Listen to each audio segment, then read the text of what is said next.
Yan mga katutoy, yadi naman kita sa balay, kundiin, mapapamad ko sa iyo, ang ido sing amo urig.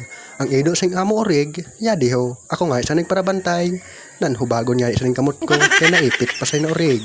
Yadi nga mga katutoy, ang ido sing amo urig. Ay mo niyo mga katutoy, yadi, 15 ini entero.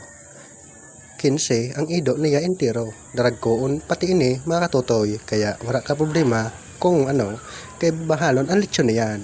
Ang lechon niyan na sa'yo, mabakal sin 4-5. Kaya kung may lechon ka mo, ipabakal na niyo. Kaya may naglilibot na ban. Kaya pabakal na niyo mga katutoy. Kaya didide. Ang nagbabakal, nagkakanhi sa Abad Santos, naka-L3 lang. 4-5 ang bakal niyan mga katutoy sin sa'yo na lechon. Importantihon yun. Kaya kung may nag-ido ng orig, ingat-ingat lang. Kaya bantay nato sin mayad para di magka-repeat. Yan nga mga katutoy, sarabay sira mag-irido ay ido is disiwo sin pato. Yan nga mga katutoy, yan siwo sin pato na pito. Nandito na nga mga katutoy, ipapayamod ko pa sa iyo, ang bunay sin pogo ay pogo, manok. Manok mga katutoy, ang bunay sin manok nato na pito. Kaya inipayamod ko sa iyo.